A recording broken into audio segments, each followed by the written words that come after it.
अध्ययन करेंगे राष्ट्रीय प्रतीक एवं अनुसूचियां। दोनों टॉपिक का एक ही वीडियो में अध्ययन कर लेंगे। छोटे छोटे टॉपिक हैं, इसलिए इन दोनों को मैंने एक ही में शामिल कर लिया है। राष्ट्रीय प्रतीक एवं अनुसूचियां।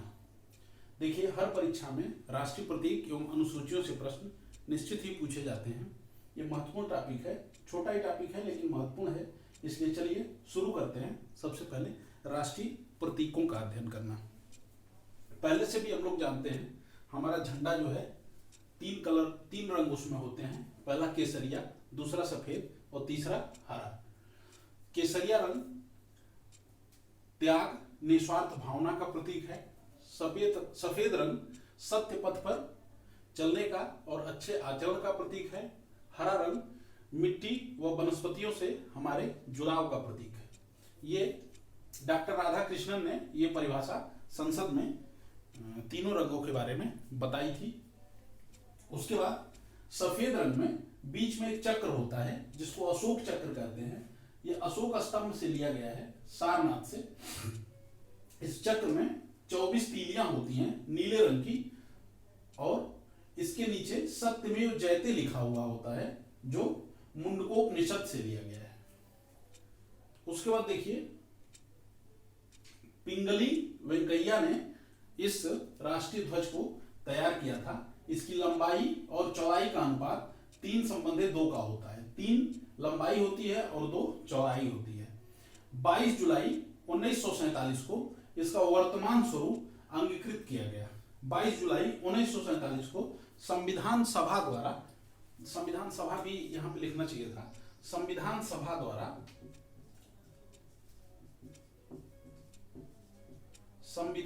द्वारा इसका वर्तमान स्वरूप जो है अंगीकृत किया गया। उसके बाद राष्ट्रगान पे आते हैं।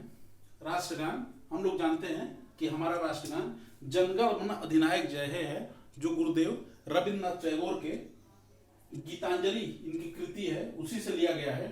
जनगण मन को 52 सेकंड में गाया जाता है। 27 जनवरी 1911 को भारतीय राष्ट्रीय कांग्रेस के कलकत्ता अधिवेशन में यह सबसे पहली बार गाया गया था। डेट याद रखेंगे, 27 जनवरी 1911 को भारतीय राष्ट्रीय कांग्रेस के कलकत्ता अधिवेशन में ये जनगण मन सबसे पहली बार गाया गया था। और 24 जनवरी 1950 को संविधान सभा द्वारा आधिकारिक रूप से यह अंगीकृत किया गया। उसके बाद राष्ट्रीय गीत पे आते हैं। राष्ट्रीय गीत हमारा वंदे मातरम है, जो बंकिम चंद्र चटर्जी के उपन्यास आनंद मठ पे आधारित है। आनंद मठ का कथानक सन्यासी विद्रोह पर आधारित है। सन्यासी विद्रोह एक हुआ था बंगाल में, जो सन्यासियों के ऊपर कर लगा दिया था अंग्रेजों ने, उसके खिलाफ। उसी पे कथानक पे ये आनंद मठ उपन्यास आधारित है, और इसी आनंद मठ उपन्यास में ये वंदे मातरम दी गई है, जिसको हम लोगों ने राष्ट्रीय गीत बनाया है। वंदे मातरम को सबसे पहले 1896 में कांग्रेस के अधिवेशन में गाया गया था। शक संवत, उसके बाद संवत पे आते हैं। कैलेंडर पे हम लोग शक संवत को अपनाए हैं 22 मार्च 1957 को, आजादी के बाद 22 मार्च 1957 से हम लोग शक संवत को अपना लिए हैं। हालांकि उसके साथ जो अंग्रेजी कैलेंडर है, जो ग्रेगोरियन कैलेंडर है, वो भी चलता रहेगा, लेकिन शक संवत हमारा राष्ट्रीय कैलेंडर होगा। शक संवत का पहला महीना चैत होता है और अंतिम महीना फाल्गुन होता है। शक संवत 22 मार्च को और लीप ईयर में 21 मार्च को प्रारंभ होता है। उसके बाद कुछ राष्ट्रीय पुष्प, कुछ और चीजें हैं, उनको देख लेते हैं। राष्ट्रीय पुष्प हमारा क्या है? कमल है। राष्ट्रीय फल क्या है? आम है। राष्ट्रीय वृक्ष क्या है? बरगद है। राष्ट्रीय पशु क्या है? बाघ है, पैंथर टाइग्रिस। और जलीय जीव डॉल्फिन है, गंगा की डॉल्फिन। जलीय जीव गंगा की डॉल्फिन है। तो इस तरह से ये हमारे कुछ राष्ट्रीय प्रतीकों के बारे में हो गया। एक बार थोड़ा सा रिवाइज कर लेते हैं। राष्ट्रीय झंडा हमारा जो है उसमें 3 रंग होते हैं, केसरिया, सफेद और हरा। 24 तीलियां होती हैं जो सारनाथ के अशोक स्तंभ से ली गई हैं। एक चक्र होता है, उस चक्र में 24 तीलियां होती हैं जो सारनाथ के अशोक स्तंभ से ली गई हैं। ये तीलियां नीले रंग की होती हैं। इनकी लंबाई और चौड़ाई का अनुपात 3:2 होता है। सारनाथ के अशोक स्तंभ में इन तीलियों के नीचे सत्यमेव जयते लिखा हुआ है, जो मुंडकोपनिषद से लिया गया है। पिंगली वेंकैया ने ध्वज के इस वर्तमान स्वरूप को तैयार किया था। 22 जुलाई 1947 को इसका वर्तमान स्वरूप अंगीकृत किया गया संविधान सभा द्वारा। उसके बाद राष्ट्रगान पे आते हैं। राष्ट्रगान जनगण मन अधिनायक जय है गुरुदेव रविंद्रनाथ टैगोर की कृति गीतांजलि से लिया गया है। इसको 52 सेकंड गाने के लिए दिया जाता है। हम लोग ये भी जानते हैं कि गुरुदेव रविंद्रनाथ टैगोर सबसे पहले व्यक्ति थे जिनको नोबेल पुरस्कार, पहले भारतीय थे जिनको नोबेल पुरस्कार मिला था। 27 जनवरी 1911 को भारतीय राष्ट्रीय कांग्रेस के कलकत्ता अधिवेशन में जनगण मन अधिनायक जय है पहली बार गाया गया और 24 जनवरी 1950 को संविधान सभा द्वारा इसको आधिकारिक रूप में अंगीकृत कर लिया गया। राष्ट्रीय गीत की बात करते हैं तो हमारा राष्ट्रीय गीत वंदे मातरम है, जो बंकिम चंद्र चटर्जी के उपन्यास आनंद मठ से लिया गया है। आनंद मठ का कथानक सन्यासी विद्रोह पर आधारित है और वंदे मातरम को सबसे पहले 1896 में कांग्रेस के अधिवेशन में गाया गया था। राष्ट्रीय कैलेंडर की बात करते हैं तो राष्ट्रीय संवत हमारा शक संवत है। राष्ट्रीय कैलेंडर जो शक संवत का पहला दिन 22 मार्च और लीप ईयर में 21 मार्च को पड़ता है। इसको 22 मार्च 1957 को अपनाया गया। शक संवत का पहला महीना चैत्र और अंतिम महीना फाल्गुन होता है। उसके बाद कुछ और राष्ट्रीय प्रतीकों की बात कर लेते हैं। हमारा राष्ट्रीय पुष्प कमल है, हमारा राष्ट्रीय फल आम है, हमारा राष्ट्रीय वृक्ष बरगद है, हमारा राष्ट्रीय पशु बाघ है पैंथर टाइग्रिस, और राष्ट्रीय जलीय जीव गंगा की डॉल्फिन है। ये चीजें हो गई राष्ट्रीय प्रतीक के बारे में। अब हम लोग चलते हैं अपनी अनुसूचियों के बारे में देखते हैं।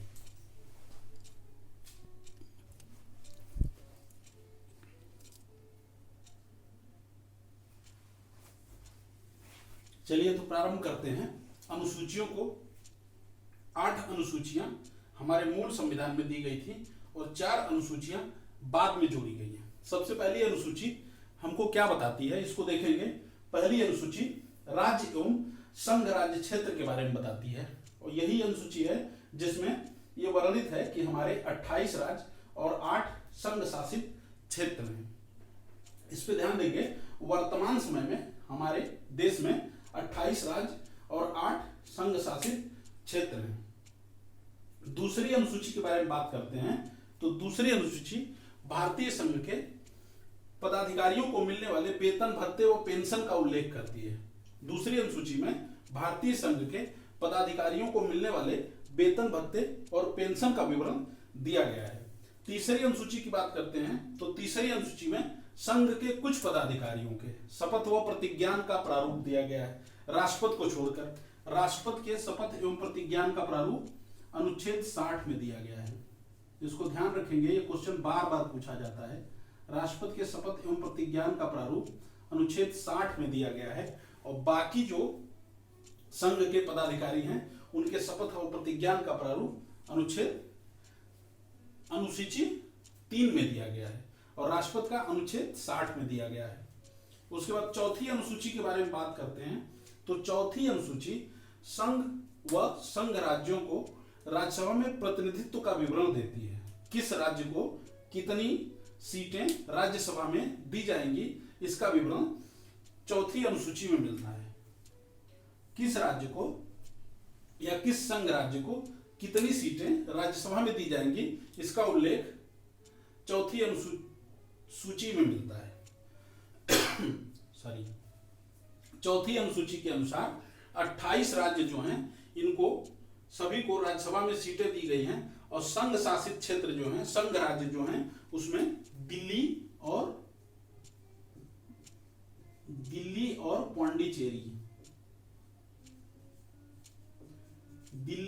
पांडिचेरी को राज्यसभा में सीटें दी गई हैं। और अब एक और नया संघ राज्य अभी जो जल्दी बना है जम्मू एंड कश्मीर, उसमें भी राज्यसभा की सीटें थी J&K, जम्मू एंड कश्मीर। तो अगर वहां जब विधानसभा का चुनाव होता है, क्योंकि राज्यसभा का चुनाव विधानसभा के माध्यम से ही किया जाता है, तो वहां जब विधानसभा का चुनाव होता है तो संभव है कि जम्मू एंड कश्मीर को भी राज्यसभा की सीटें दी जाएंगी। उसके बाद अनुसूची 5 की बात करते हैं। अनुसूची 5 जो है अनुसूचित क्षेत्रों व अनुसूचित जनजातियों के प्रशासन व नियंत्रण के बारे में है। बहुत सारे अनुसूचित क्षेत्र हैं हमारे देश में और जहां अनुसूचित जनजातियां रहती हैं, जहां बाहर के लोगों का, बहुत सारे अनुसूचित जनजातियों के क्षेत्र में बाहर के लोगों का प्रवेश भी वर्जित होता है। तो इस अनुसूची 5 में अनुसूचित क्षेत्रों और अनुसूचित जनजातियों के प्रशासन व नियंत्रण के बारे में उल्लेख किया गया है। अनुसूची 6 में असम, मेघालय, त्रिपुरा के जनजातीय क्षेत्रों असम, मेघालय और त्रिपुरा के जो जनजातीय क्षेत्र हैं उनके प्रशासन का उपबंध किया गया है। अब अनुसूचित 7 की तरफ आते हैं। अनुसूचित 7 में केंद्र राज्य शक्तियों का विभाजन के बारे में दिया गया है। इस अनुसूची में, अनुसूची 7 में केंद्र राज्य के बीच में शक्तियों का विभाजन किस प्रकार होगा उसके बारे में दिया गया है। इसी के अनुरूप इसमें 3 सूचियां दी गई हैं, संघ सूची, राज्य सूची, समवर्ती सूची। इसको हम लोग पहले से जानते हैं कि संघ सूची में जो विषय होते हैं उन पे केंद्र ही कानून बना सकता है, राज्य सूची के जो विषय होते हैं उस पर राज्य कानून बना सकता है, और समवर्ती सूची के जो विषय होते हैं उस पर केंद्र और राज्य दोनों कानून बना सकते हैं। तो संघ सूची में जब संविधान लागू हुआ तो कुल 97 विषय थे, लेकिन अभी 100 विषय हो गए हैं। राज्य सूची में जब हमारा संविधान लागू हुआ तो उस समय 66 विषय थे, लेकिन अभी 61 विषय हो गए हैं। और समवर्ती सूची में जब संविधान लागू हुआ तो 47 विषय थे, लेकिन अभी कुल 52 विषय हैं। इन विषयों को ध्यान देंगे, ये सीधे सीधे पूछ लिया जाता है कि इस समय राज्य सूची में कितने विषय हैं या इस समय समवर्ती सूची में कितने विषय हैं। उसके बाद एक बार फिर से मैं बता देता हूं कि संघ सूची पर कुल 97 विषय पहले थे, अभी 100 विषय हैं, और इस पे कानून बनाने का अधिकार केवल संघ की सरकार अर्थात केंद्र सरकार को होता है। राज्य सूची में 66 विषय थे पहले, अभी 61 विषय हो गए हैं। इन विषयों पे कानून बनाने का अधिकार राज्य को होता है। और समवर्ती सूची में कुल 47 विषय पहले थे, लेकिन अब 52 विषय हो गए हैं। तो इस पे कानून बनाने का अधिकार संघ व राज्य दोनों को होता है, लेकिन अगर संघ और राज्य दोनों के कानूनों में अंतर विरोध हो जाता है तो संघ का कानून ही माना जाता है। उसके बाद अनुसूची 8 की बात करेंगे जो भाषा के बारे में है।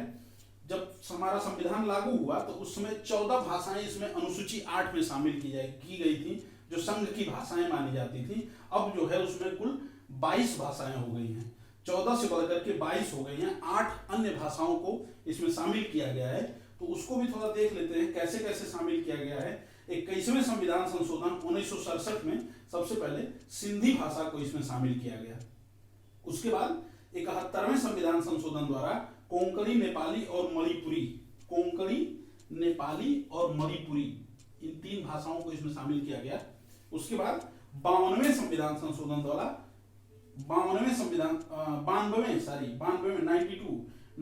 संविधान संशोधन द्वारा संथाली, डोंगरी, मैथिली और बोरो, 4 भाषाओं को, संथाली, डोंगरी, मैथिली और बोरो को 92वें संविधान संशोधन द्वारा शामिल किया गया। उसके बाद ये तो मूल संविधान में जो 8 अनुसूचियां थी उनकी बात हम लोगों ने की। मूल संविधान में ये सभी 8 अनुसूचियां थी। उसके बाद 4 अनुसूचियों को बाद में संविधान संशोधन द्वारा जोड़ा गया है। बाद में संविधान लागू होने के बाद जोड़ा गया है। तो कैसे कैसे हैं उनको भी देखेंगे। सबसे पहले अनुसूची 9 की बात करते हैं। जो भी संविधान से असंगत उपबंध हैं, जो भी असंगत अधिनियम हैं, असंगत कानून हैं, उनको अनुसूची 9 में डाल दिया जाता है। अनुसूची 9 में डालने पे उनका प्रभाव जो है समाप्त हो जाता है, इसलिए अनुसूची 9 को बनाया गया है। प्रथम संविधान संशोधन द्वारा 1951 में इसको बनाया गया अनुसूची 9 को। अनुसूची 9 का तात्पर्य ये होता है कि जो भी असंगत उपबंध हों, जिनकी हमको जरूरत नहीं होती है, जिन कानूनों को, उसको अनुसूची 9 में डाल देते हैं। अनुसूची 9 में इस समय 284 अधिनियम पड़े हुए हैं जो निष्प्रभावी हो चुके हैं। ऐसे उपबंधों को अनुसूची 9 में डाल दिया जाता है। उसके बाद है अनुसूची 10। अनुसूची 10 को 52वें संविधान संशोधन द्वारा 1985 में जोड़ा गया। ये दल बदल पे रोक लगाता है। जो राजनेताओं द्वारा, सांसदों, विधायकों द्वारा जो दल बदल किया जाता है उस पर रोक लगाने के लिए 92वें संविधान संशोधन द्वारा 1985 में 10वीं अनुसूची को जोड़ा गया। 52वें संविधान संशोधन द्वारा 52। और अनुच्छेद 11 जो है उसको देखते हैं। ये 73वां संविधान संशोधन 1992 में जोड़ा गया। ये पंचायती राज को मजबूती प्रदान करने के लिए लाया गया। जो पंचायती राज, जो ग्राम सभाएं हैं और क्षेत्र पंचायत है, जिला पंचायत है, उनकी व्यवस्था इसमें दी गई। इसमें कुल 29 विषय होते हैं। 29 विषयों को ग्राम पंचायत और पंचायती राज में 29 विषयों को ग्राम पंचायत को स्थानांतरित किया गया। उसके बाद 74वां संविधान संशोधन 1992 है। ये शहरी निकाय से संबंधित है। शहरी निकाय का तात्पर्य है जैसे नगर निगम, नगर पंचायत और नगर पालिका परिषद। तो शहरी निकाय ये तीनों होते हैं। इन 18 विषयों को इनको हस्तांतरित किया गया। 18 जो लोकल इश्यू वाले विषय थे इनको हस्तांतरित किया गया 74वें संविधान संशोधन द्वारा 1992 में जोड़ा गया। ये शहरी निकाय के लिए, लोकल बॉडीज के लिए बनाया गया है और इनको मजबूती देने के लिए बनाया गया है। इसमें कुल 18 विषय हैं अभी इस समय। तो एक बार फिर से याद करने के लिए हम लोग रिवाइज कर लेते हैं। अनुसूची 1 में राज्य एवं संघ राज्य क्षेत्र के बारे में बात की गई है। 28 राज्य और 8 संघ शासित क्षेत्र इस समय हमारे देश में हैं। अनुसूची 2 में भारतीय संघ के पदाधिकारियों को मिलने वाले वेतन भत्ते व पेंशन का उल्लेख किया गया है। अनुसूची 3 में संघ के कुछ पदाधिकारियों के शपथ एवं प्रतिज्ञान का प्रारूप दिया गया है। राष्ट्रपति को छोड़कर राष्ट्रपति के शपथ एवं प्रतिज्ञान का प्रारूप अनुच्छेद 8 में मिलता है। राज्यों एवं संघ राज्यों को राज्यसभा में प्रतिनिधित्व का विवरण अनुसूची 4 में दिया गया है। 2 ऐसे केंद्र शासित प्रदेश हैं, दिल्ली एवं पांडिचेरी, जिनको राज्यसभा में सीटें दी गई हैं। जब जम्मू कश्मीर में विधानसभा का चुनाव किया जाता है, हम लोग जानते हैं कि जम्मू कश्मीर ऐसा केंद्र शासित प्रदेश बनाया गया है जिसमें विधानसभा भी होगी, तो हो सकता है जम्मू कश्मीर को भी इसमें सीटें दी जाए। अनुसूची 5 में अनुसूचित क्षेत्रों व अनुसूचित जनजातियों के प्रशासन व नियंत्रण के बारे में उल्लेख है। अनुसूची 6 में असम, मेघालय, त्रिपुरा के जनजातीय क्षेत्रों के प्रशासन का उपबंध है। अनुसूची 7 में केंद्र राज्य के शक्तियों का विभाजन है, जिसमें संघ सूची, राज्य सूची व समवर्ती सूची दी गई है। संघ सूची में 97 विषय पहले थे, अभी 100 विषय हैं। राज्य सूची में 66 विषय पहले थे, अभी 61 विषय हैं। और समवर्ती सूची में कुल 47 विषय पहले थे, लेकिन अभी 52 विषय उसमें सम्मिलित हैं। अनुसूची 8 की बात करते हैं, ये भाषा के बारे में है, संघ की भाषाओं के बारे में। 14 जो है मूल संविधान में भाषाएं इसमें शामिल की गई थी, लेकिन बाद में संविधान संशोधनों द्वारा इसमें अन्य भाषाओं को भी शामिल किया गया। अब कुल भाषाओं की संख्या 22 है। 21वें संविधान संशोधन द्वारा 1967 में सिंधी भाषा को, 71वें संविधान संशोधन द्वारा कोंकणी, नेपाली और मणिपुरी भाषा को, और 92वें संविधान संशोधन द्वारा संथाली, डोगरी और मैथिली भाषा को इसमें शामिल किया गया। और ये तो मूल संविधान की 8 अनुसूचियों की बात हो गई। बाद में भी संविधान के प्रचलन में आने के बाद भी 4 अनुसूचियां जोड़ी गई हैं, उनकी भी बात कर लेते हैं। अनुसूची 9 है, ये संविधान से असंगत उपबंधों को इसमें डाल दिया जाता है। ये प्रथम संविधान संशोधन द्वारा 1951 में बनाई गई थी। 284 अधिनियम इस समय जो संविधान से असंगत हैं इसमें डाल दिए गए हैं, जिनका प्रभाव अब समाप्त हो गया है। इसमें अनुसूची 9 में डालने के बाद कोई भी अधिनियम, उपबंध या कानून जो है निष्प्रभावी हो जाता है। अनुसूची 10 बनाया गया था 52वां संविधान संशोधन द्वारा 1985 में दल बदल को रोकने के लिए, जो राजनेताओं द्वारा, जो सांसदों, विधायकों द्वारा दल बदल किया जाता है, उस पर प्रतिबंध लगाने के लिए 52वां संविधान संशोधन 1985 दल बदल निरोधक अधिनियम बनाया गया। अनुसूची 11 की बात करते हैं तो ये 73वें संविधान संशोधन द्वारा 1992 में जोड़ा गया। ये पंचायती राज को मजबूती प्रदान करने के लिए लाया गया था। इसमें कुल 29 लोकल इश्यू वाले विषय जो हैं वो ग्राम पंचायतों को स्थानांतरित कर दिए गए। उसके बाद अनुसूची 12 की बात करते हैं। अनुसूची 12 74वें संविधान संशोधन द्वारा 1992 में लाया गया था। ये शहरी निकाय से संबंधित है। शहरी निकाय का मतलब नगर निगम, नगर पालिका परिषद और नगर पंचायतों से संबंधित है। इसमें लोकल इश्यू वाले 18 विषय जो है शहरी निकायों को स्थानांतरित किए गए हैं।